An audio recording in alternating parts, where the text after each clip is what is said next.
Hi, Alan. It's great to have you back on the show. I'm glad to be here, Jeff. Thanks for having me. And we're here to talk about another book that you've written. It's called The Manly Art of Raising a Daughter. And we're going to talk about raising daughters. But when I read through the book, I found that it's really not just about raising daughters, it's about raising kids. Yeah, I just don't have any experience other than daughters. I have three girls, and so I'm not sure how to raise boys any differently. And my girls ask me all the time. They say, "Well, if we were boys, would you raise us any differently?" I said, "I don't think so. I don't know. I can't answer that honestly, but I don't think I would. I think there's good advice there for parents raising kids all straight across the board." There are some differences there between boys and girls, but when I read through the book, I said, this works for boys too. There's a lot of really good information that we're going to be talking about today. So, Alan, why did you write the book? Well, one of the things that I think we're missing, and if you look around church on a Sunday, you see less and less men sitting with their families, and we see girls who have daddy issues as they grow up, and they're always looking for a man, and they'll take whatever man's there, and it's right now instead of Mr. Right, and I feel that the men are afraid to be the head of the family. We're given titles like toxic masculinity. We're given titles as chauvinistic, and we're given titles like you just don't know. You're too bold, and so men have become cowards. Men have Mhm. become weak in our society, and or they've gone the other way and they're trying to overcompensate for not knowing how to have the confidence that God gave us to be the heads of our families, and they overpower their families and the women in their families, and they try to suppress them. And so I thought this book is such an important thing for men to give to another man. But my favorite story is, I have a friend who's got seven brothers. He's one of seven brothers, and he and Mhm. he got one of these books for every one of his brothers at Christmas. And at first, of course, they're brothers, so they're teasing each other. They're like, "What? Right. Seriously?" Like, and they all have daughters too, and sons. But he was like, you're kidding. Like the manly art of raising a daughter. But they said that they all really enjoyed the books. I've gotten emails from all of his brothers saying, thanks, that was good advice, and what would you do in this scenario and that scenario. It's just a really good thing to see men helping other men not be afraid to be the shepherd that God created us to be for our families, and learning not how to suppress the women in our lives on the way. Absolutely. That was a long So explanation for that. I'm sorry. it's a great I was just answer. talking. What's it mean to be a man or to become a man? The best visual I can give for that is Psalm 23. So when you think about Psalm 23, the Lord is my shepherd. He makes me lie down in green pastures. He leads me beside still waters. He restores my soul. He leads me in paths of righteousness for his name's sake. So you've got provision, protection, and promise. And that's what it means to be a man for your family. You provide for them, you protect them, and you promise to be there for them. And just like, in the military, I was in the military, and you don't leave your post, right? You don't desert your post. This is our post as men, as husbands, as fathers. We don't desert our posts. We stay there. We work through thick and thin, and we humble ourselves. And that's what it means to be a man, the way that God created us to be. And who's the real leader of our house, Alan? Well, of course, God is, right. God has to be the shepherd, but we also have to be the shepherd for our family. If we're not leading others toward God, then we're really not leading others at all. So that's an important thing to know. Great leadership lesson right there. Absolutely. So, what would you say some of your biggest mistakes were raising your daughters? Oh my gosh, we only have like an hour here, Yeah, we right? do. Good Lord, what are some of my mistakes? I'll tell you. I react. I'm Italian, so like I've got that quick kind of reactionary personality. And so when I was younger, and when my kids were Mhm. younger, you react to situations instead of responding to them.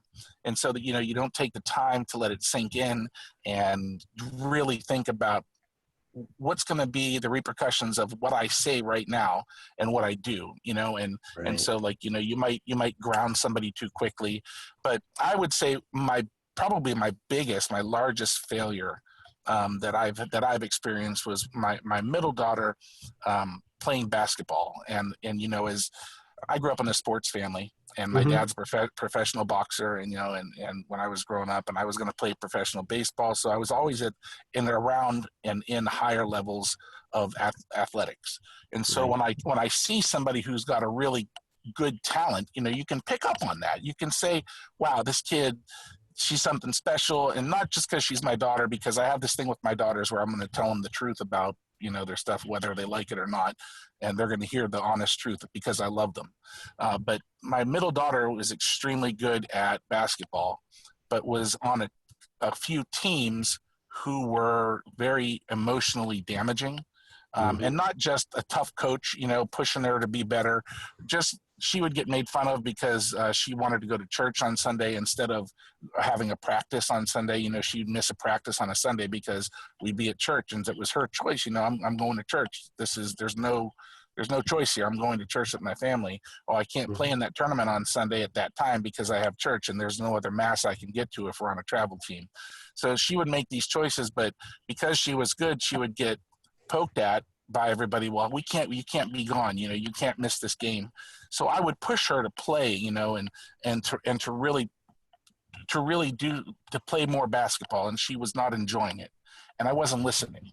And so my biggest failure was not listening, and it got to the point where she was becoming depressed, like a true depression, about not just sad about it. She was becoming depressed about not being listened to, and not and being teased on Hmm. her team. And we try to push through that because as kids growing up, I'm sure you were pushed the same way. As like, look, toughen up, you have some thick skin. It doesn't matter what people like you or not. You're going to be around people your whole life that don't like you.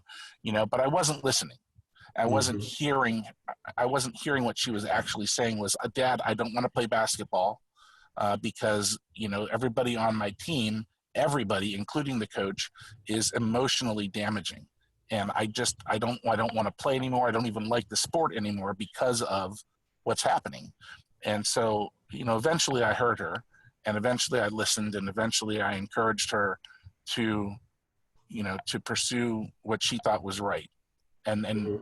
it's just a hard thing as a dad to see your kids who are naturally blessed in a certain area quit at something. Um, Right. but there's also a time where you can do more damage by staying than you can if you just left. And almost, if you think about, like, as a dad having daughters who is in an abusive relationship, well, I didn't want to train her to be in an abusive relationship later on in life and stay there. Hmm. If she was being physically abused or emotionally abused, you would take a hike. Like, you not only take a hike, but I'll come over and I'll take a hike with you, and we'll drag them behind the car on the way to the hike. It's one of the. I mean, that's horrible to say, but you just want to protect. You want to protect your girls, and Absolutely. so I learned my lesson. Well, you said in the book, you can tell a story in the book and go in much more depth in the book, but you mentioned at one point you subconsciously were forcing your daughter to live up to what you saw as her future. And I find a lot of parents do that, especially in Yeah, sports. Parents sometimes will tend to live through their kids. yeah. It really probably was that. At the time, it's obviously very subconscious, because at the time, you as or me, I'll say me as a father, I wanted to encourage her, because there was times growing up where I just didn't feel like going to a baseball game, but my dad would say, you can't be a quitter, get your butt out there and play, you Right. can't let your team down.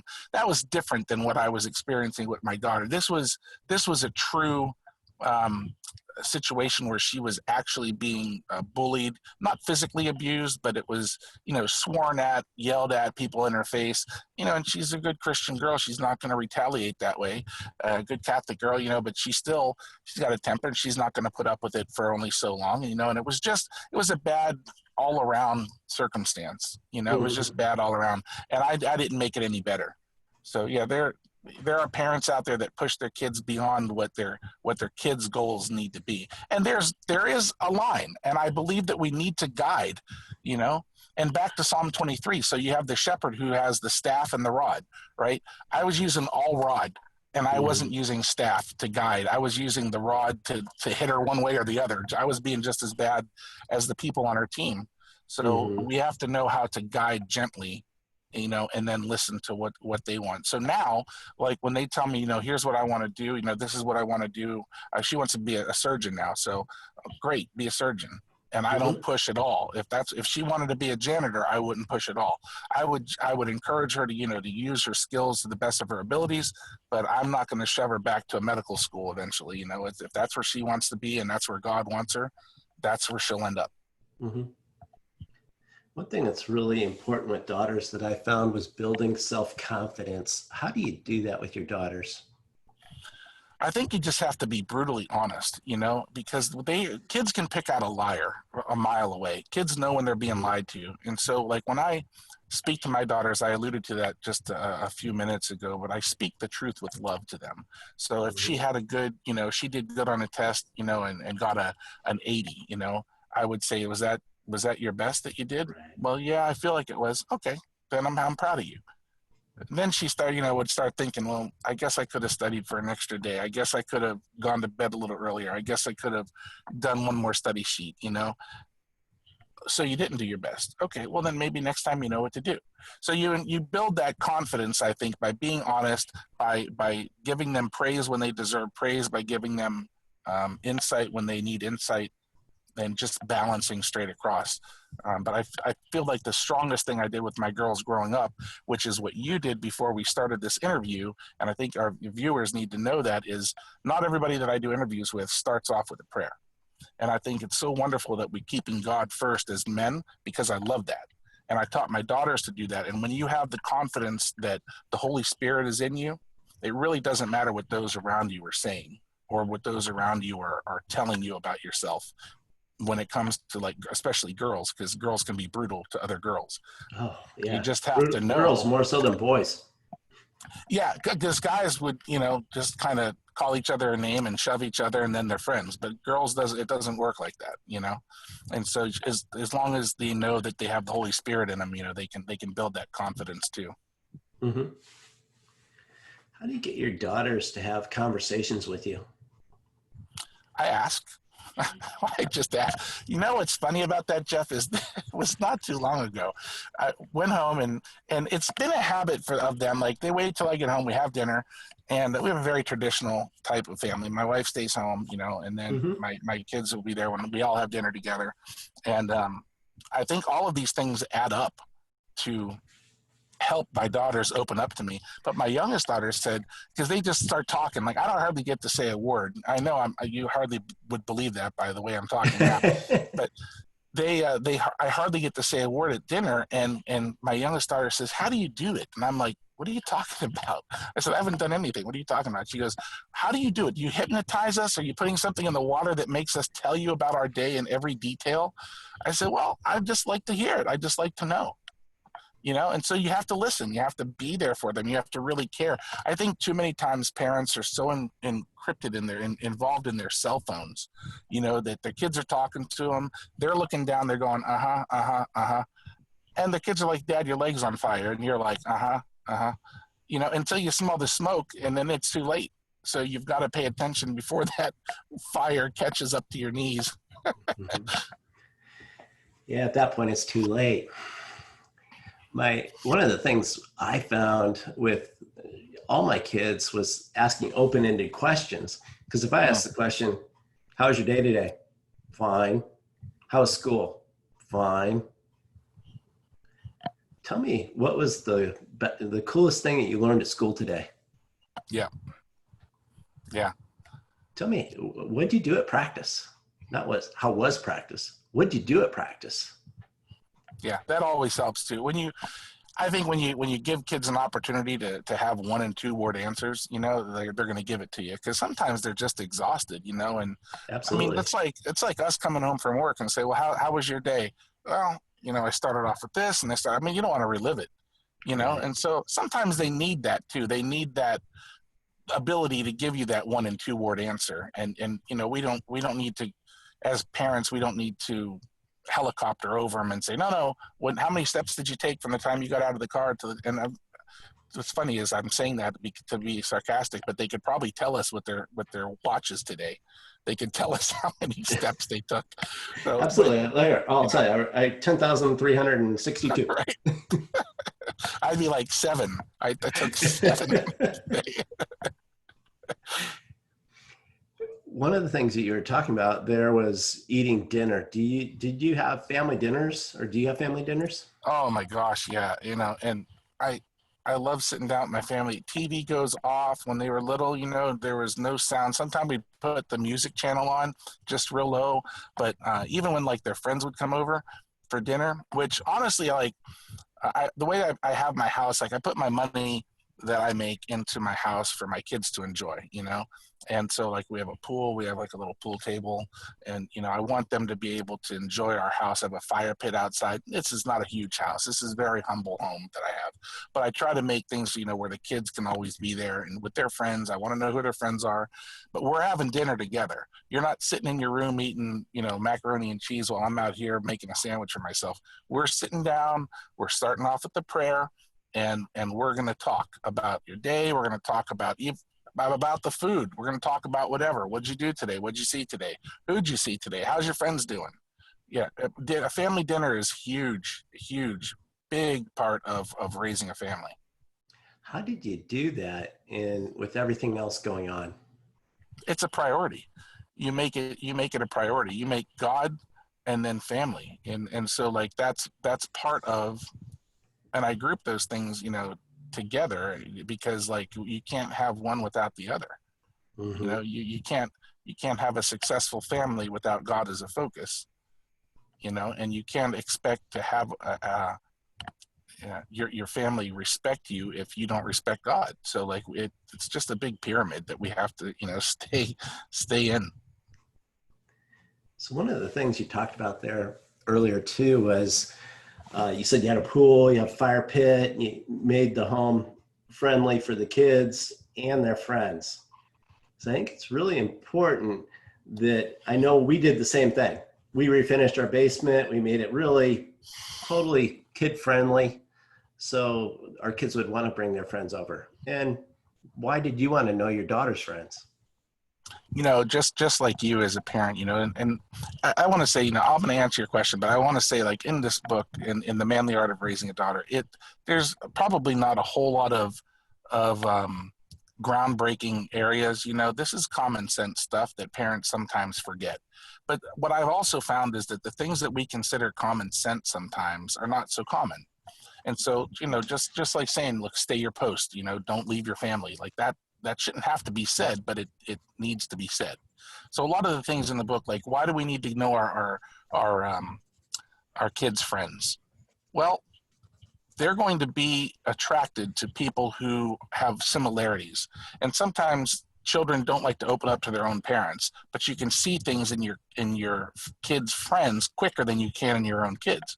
And so when you see, you know, a problem arise, well, how this girl's pretty disrespectful when she talks about her teachers and her parents, and my gosh, I wonder if my daughter is that way, if she likes this girl as her friend. So like maybe I need to pay more attention. Like I need to ask these open-ended questions again and see if my daughter's feeling the same way, or if she's over their house talking about me like this girl's talking about her parents, you know, Mm-hmm. or her teachers. And then you bring it to your daughter's attention. Hey, you know, she seems like she's a pretty nice girl, but you know, she's awfully negative when it comes to talking about her parents. I hope you're not like that with about me when I'm not around, are you? I mean, I want to know, but that would break my heart. You know, you got to set that up so Mm-hmm. that you know, and I think it's a good eye-opening situation for parents to be in to really get to know their kids' friends.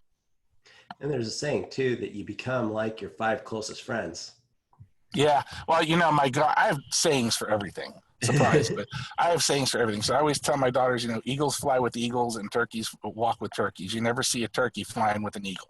you know. And so you want to hang around. I have a friend that works at a junkyard, and he always smells like a junkyard, no matter what. I mean, it doesn't bother me. I love the guy, but he always smells like the dump that he works at, because he's always working.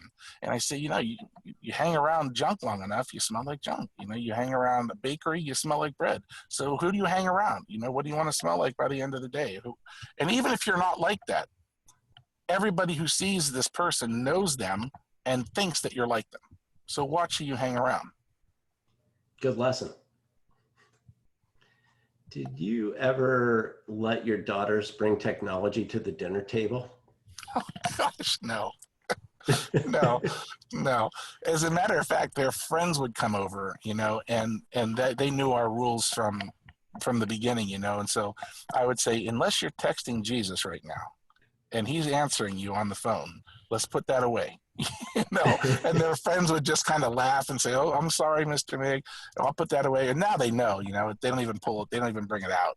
But it breaks my heart to see families, especially, when everybody was still going out to restaurants, right? And you could see them, and it'd be like, wow, this whole family sitting across from each other, they're staring at their phone. They're not saying anything to one another. Oh, they might be texting each other. They might be, but it's such a damaging, we're both in business, and I have people that come to interview with me, and it's amazing how they can't make eye contact. They can't have a conversation. I even get follow-up letters and things with text talk.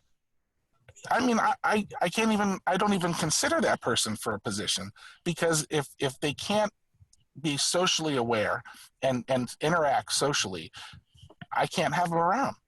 And I'm not their parents. I can't teach that to them. This is something that the parents need to teach to them. But we have to lead by example. So if you as a parent, if you're taking phone calls from business while you're supposed to be sitting there with your family, that's your fault. You can't blame them for something that you're doing. You can have speed of the leader, speed of the team there. Yeah, you're right. It's the head of the spear. You've got to show them what direction to go in, and they'll follow. And they do, unfortunately, sometimes in the wrong direction, because we're not leading the right way. Going into hiring people, let's talk a little bit about dating. You have a great story in the book where you talk about a movie that you go to with your daughter and her date. I know two of my best friends, Smith and Wesson, used to come out every time a guy would come over. Well, what's funny is I'm a pretty big guy, so like the nicer I am to the boys that they bring around, the more freaked out these boys get, the more creepy I seem. So I'm just like, "Hey, how are you? Yeah, where are you from? Where's your parents from?" And like I don't even joke, because I want them to know when the time comes where I have to say something to them that's on the serious end, I don't want them to think I'm joking about it. So like I never tease about, being tough. Like if they need to know I'm tough, they'll know. But usually that's not happened, thank God. And I think it goes back to giving our girls the confidence to know that they can handle these problems without dad stepping in and fixing things for them all the time. There's a time for it. But if you do it every time, then your daughter will do it none of the time. So yes, boys, my daughter has all my daughters have dated boys, and my oldest daughter's in a more serious relationship now, and none of my other two don't have a boyfriend right now, praise the Lord. And it's one of those things. I don't mind the boys being around. It's just that I have a good sense of what kind of boys they're coming around. And the first date that all of my daughters went on, I ended up on their first dates, and it wasn't planned. It was just something that I ended up in the movies with them at the same movie. Sitting there watching them. Jokingly, I said they said, "Well, you can come to the movie with us," and I said, "All right, well, I'll sit between you two, and if you guys need popcorn, you just ask me, and I'll hand you some." Joking around with them, but I ended up in all their first dates with them. I guess it's a funny story. I always had a line that I used, and it's, my daughter tells me everything. Right. Or my favorite is, which I don't really use, but my favorite is, whatever you do to her, I'll be doing to you. So make sure that you're polite. I know that you always didn't have family dinners and that you weren't always at home. You made some changes in your life. Tell me what precipitated the changes and what those changes were. You talk about in the book. Right. Actually, this is chapter one. We're talking. Yeah. This is the very first story in the book. Yeah, this is one of those things. When I started my business, I wanted so bad for it to work. You know, I wanted so bad for it to be successful. I wanted to provide for my family because my daughter was, you know, I only had one daughter, or I had two. My second one was just born, and I wanted so bad to to be the provider that I knew I was being called to be. And so what I did is I was working 7 days a week.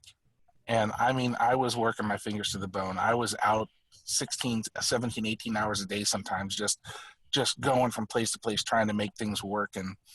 And at the weekends, I got a booth at a local flea market because it gave me more opportunity to see. I have a sign company, and you know, I started off making small graphics and decals, and now we make really big signs. But it's been 20 years.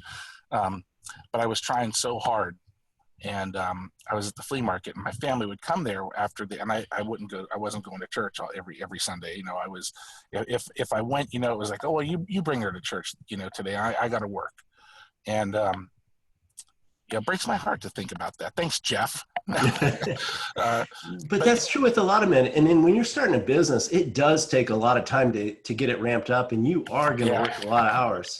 It's just normal. But from the standpoint, I work with a lot of men, and a lot of the men that I work with, they work 60, 70, 80 hours a week, and yeah, their job becomes their life. And they all of a sudden, bad things start to happen because they're spending all their time at work and not at home. So bad things happen to them, and bad things happen at home. yeah, and that's I think that I nipped it in the bud before any of that happened, but I know that I was on the wrong path. And when I was at the flea market one Sunday, my family came to see me. They'd get French fries and walk around the flea market, you know. And my daughter said, she goes, "Is Daddy, are you going to go to church with us?" You know, it was that first like little buzzing in my ear that I heard, and I was like, "Well, Mommy's going to take you today. Mommy's going to take you with Grandma." You know, she goes, "Oh, okay." And I said, "I'll see you at home later." And I would get home, you know, just in time to pick him up from falling asleep on the couch and put him into bed. And I gave her a kiss goodnight. And she said, "Good night, Daddy. Love you." And I said, "Love you too." And then the next morning, I had to leave early. I had an early meeting on Monday morning, and my daughter woke up and she said, "Where's Daddy?" And my wife said, "He's gone." Well, she meant I was gone to work, and my daughter thought she meant I was gone, and she started crying, you know. And she's what, 3 years old, you know, and we got a newborn, and she has no idea that my wife meant I just went to work, you know. And so my wife told me, and my wife thought it was funny. She's like, "Oh, it's so cute. Angela thinks, you know, that you're gone." And I'm like, "That's not cute. It's not funny."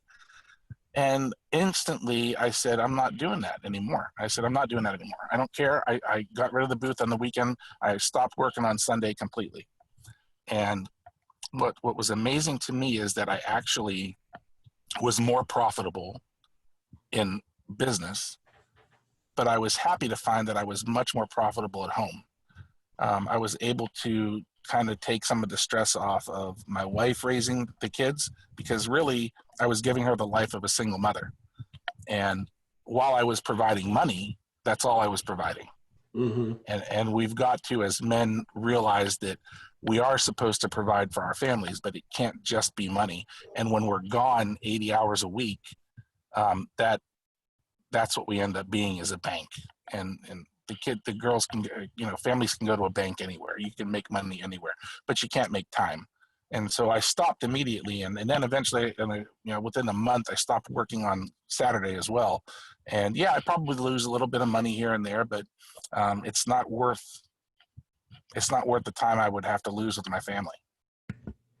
So approximately how many hours did you go from to? I was probably honestly working about 80 or 90 hours a week before, and then I went to about 40. Cut And you it saw your pretty income much in half. actually increase. Yeah, income increase, not just me trying to work the numbers to say, hours wise, and it literally was making more money. I wasn't as burned out. Um, I was refreshed, and quite honestly, like I don't really take a whole lot of days off during the week, and I probably need to start planning a vacation soon before I pull all of my hair out. But when I get time with my family, I really enjoy just spending time with my family and talking to them and listening to them. It's everything to me. Um, but we've got to be careful, like when Jesus tells us in Scripture, he says, unless you hate your father and your mother and follow me, this is what he's talking about, is not putting anything before him, not putting anything before our love for God. And I was putting making money and making my business work in front of God, and not intentionally, but you're young and dumb and want to make everything, and you just see that everybody else has this and I want to get that for my family too. But all those things go away. All those things go away. And one of my favorite preachers, not a Catholic guy, but I just love this guy. And one of my favorite preachers to listen to always starts off his sermons and he says, the grass withers and the flower thereof fadeth away, but the word of our God stands forever. And every sermon that he does, no matter what he's talking about, he starts off with that. And I love that because everything goes away, everything except the word of God. So we've got to keep our families close to us.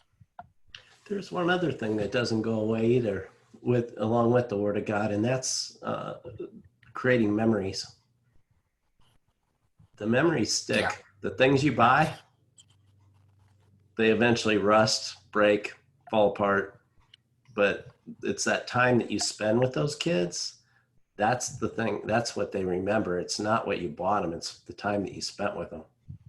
Yeah. If you asked your kids today, Jeff, if you said, what was something you remember when you were little, when you were growing up, I promise you it would be something having to do with a vacation or some time that you spent with them. It wouldn't be, I remember you worked really hard, Dad.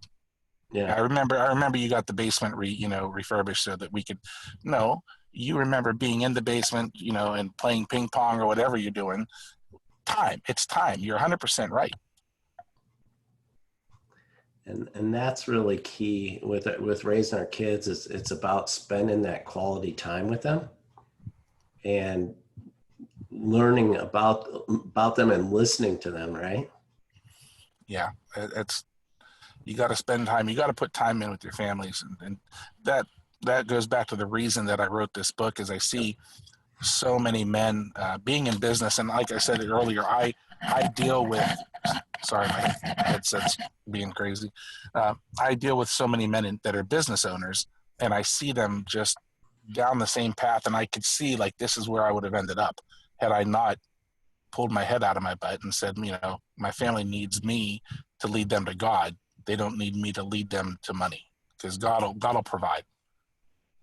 It's almost as though subconsciously, and I'll say subconsciously again and bold it and put it in quotes, that I didn't trust that God would provide. So we try to do it for him, mm-hmm. Well, God can't handle this, so I'm going to go do this, and then I'll see him on Sunday. That's not what God is. That's not who God is.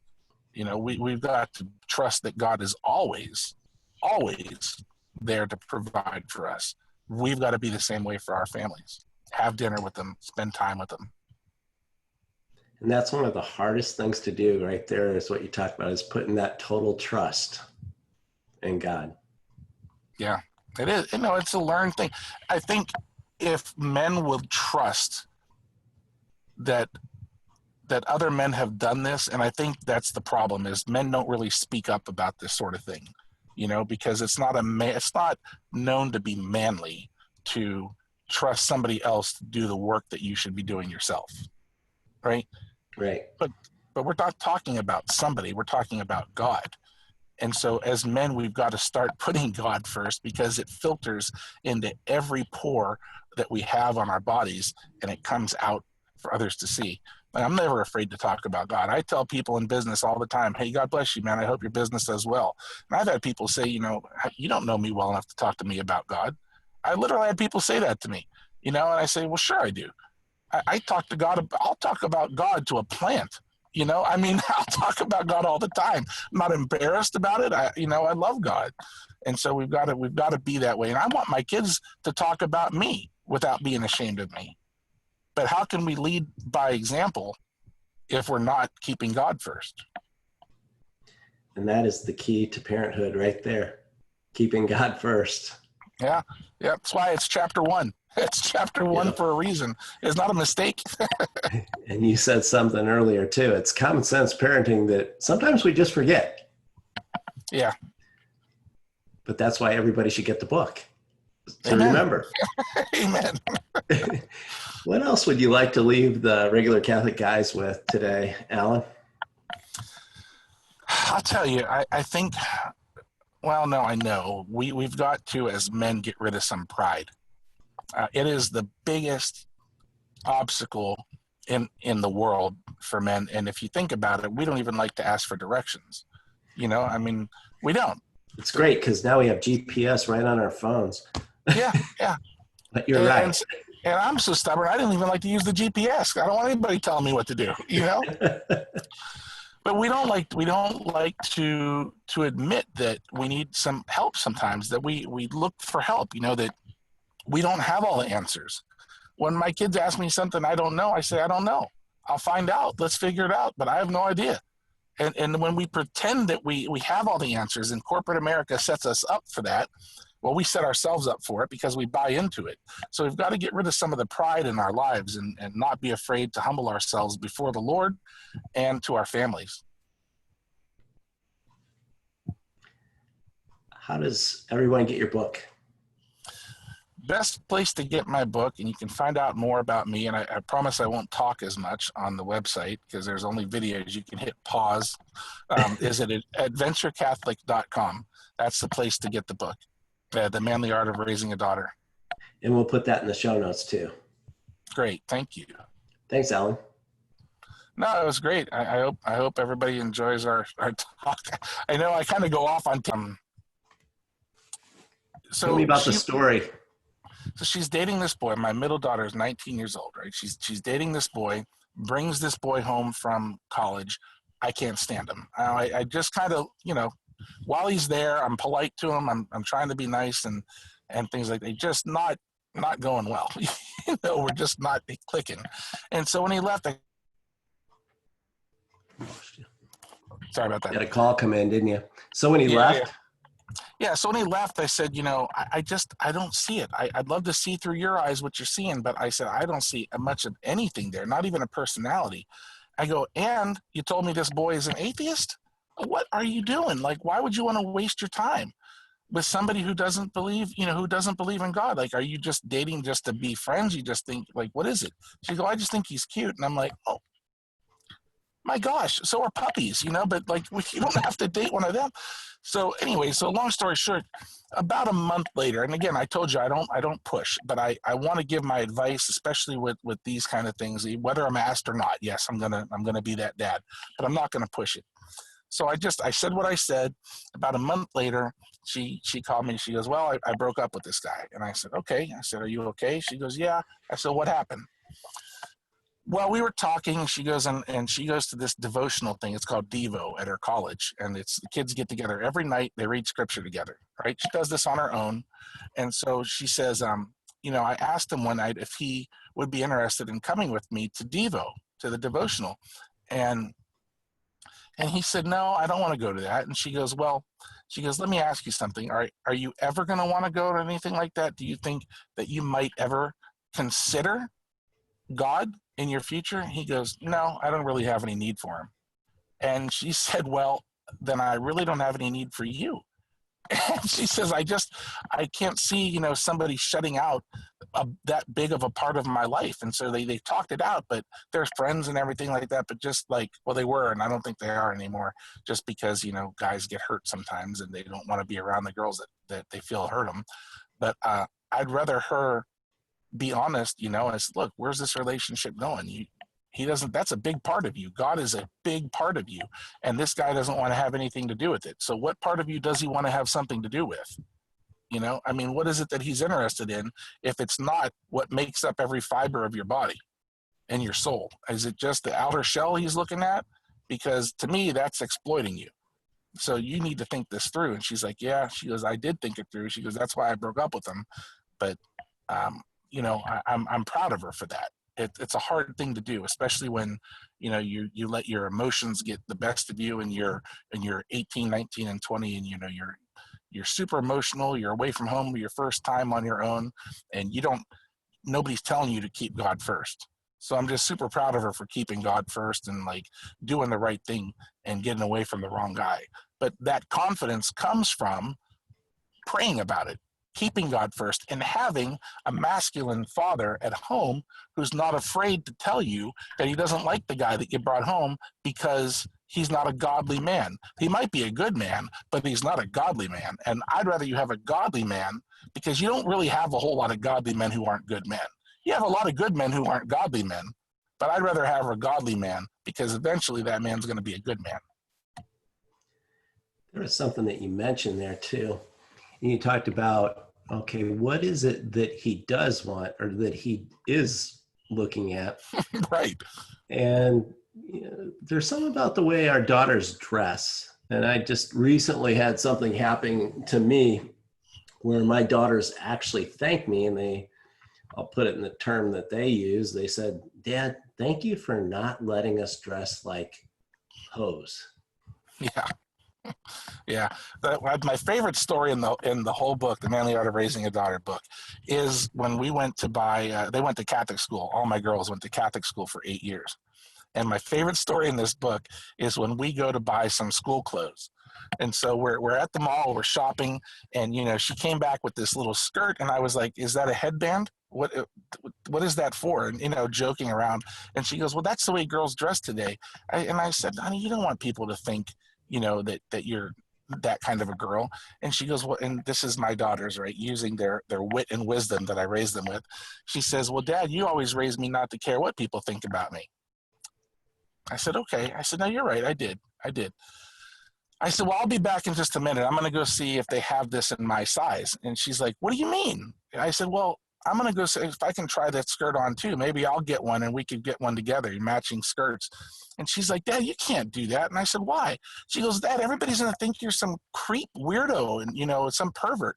I said, "Well, I don't care what people think about me. I thought you said that wasn't important." And so she goes, "Okay." She's like, I understand you don't want me to get the skirt." I said, "No, I want you to understand that you don't need that kind of a thing. You don't want to use your body to attract the wrong man."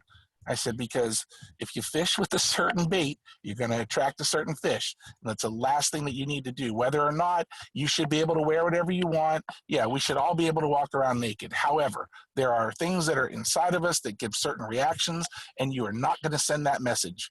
You're not." And so she goes, "Okay." And I said, "Well, why don't we go to a different store then? You know, let's find a little bit more modest clothing." And really, I think it was one of the lessons that I got across without any yelling, without any, you know, foot stomping and fist pounding on the counter. And it was used with humor and just a little bit more laid back attitude. And I think it really came across better because they really don't wear those kind of things. You know, I really never had to do that. That was my oldest daughter, the one I was talking about when this story happened to. And I think the other two saw it and never questioned it. You know, never questioned like, "Well, I'm going to get something shorter or lower cut." Not going to happen. I don't think that girls really understand how young men think. No, or they would never leave the house. That's they'd never go out in public. That's because that's all boys are thinking about is girls at a certain age. You know, and this goes back to us knowing our kids' friends too. And I saw one of my daughter's friends at a basketball game, or it was at a play one time, wearing these shorts. I promise you, it looked like it came off of a Barbie doll. And she goes, "Hey, Mr. Mig." She ran over and hugged me. I go, "Hey, honey, sit down by me for a second." So she sat down, and I go, "Where are the rest of your shorts?" I said, "Do you need a blanket or something? Do you need?" And she laughed. I said, "I'm not kidding." I go, "Does your dad know that you're wearing this out?" She, "Well, you know, he doesn't care." I said, "Well, I care." I said, "You need to care." I said, "You don't want boys thinking that stuff about you." No, I gave her my 2 cents, and like she was embarrassed, right? So she ended up leaving, and then I saw her dad at a bookstore, probably, I don't know, a week or so later. He goes, "Hey, thank you for saying that to my daughter. He goes, I've been needing to say that to her for the longest time. I said, then you should say it to her, knucklehead. Absolutely. You need to say it to her, because if other men are noticing it, I go, I'm not the only guy that noticed her walk in the room. I said, I'll be honest with you, I didn't know it was your daughter. I said, but it's creepy. I feel like a dirty because I checked her out when she came in the room. 17-year-old girl dressed in like, she should be on a street corner. Absolutely not. You need to say something to your daughter. Be the man of your house, That and not let him out of the house if it's something that you don't want him to wear. Yeah. I mean, and it's, you can't help seeing what you see as a man, right? Right. Don't put it out there. You can't help seeing what you see. You can help doing what you do, and you can help thinking what you think, but you can't help seeing what you see. And so you got to be careful. If you don't want guys to see that, then don't put it out there. Or to think that way about you. Yeah, that's not the kind of girl she is, and so she shouldn't have been dressing. Now, this other guy's daughter, maybe it is. I don't know her all that well, but I know that she shouldn't be dressing like that. But she's looking for that attention that she's not getting from a man at home. And that's exactly the fact right there. Is if you aren't giving that attention to your daughters, they're going to look for it someplace else, and they're going to get it someplace else too. And it's going to be a way you don't want your daughter to get it. Yeah, it's scary because there's just no line drawn anymore. It's people think, especially, I hate to say the kids these days because that phrase always irks me when people say it. However, the difference between this generation and our generation is that you couldn't say anything electronically to anybody you wanted to at any time and have there be no repercussions. Like if you said something to somebody, it had to be face to face or on the phone, and there'd be repercussions. You could get a response or a reaction. Now you can put out there whatever you want, and then when you see them, you ignore them. It's just a cowardly way to live. It's electronic courage, and the last thing that you need is people doing that today. You just need more face to face interaction and more honest men.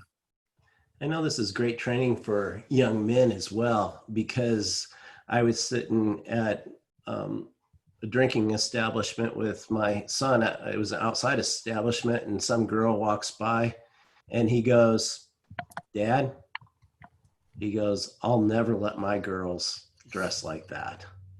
And I'm like, yes. Thank God. We learned something along the way just by watching how we treated the daughters.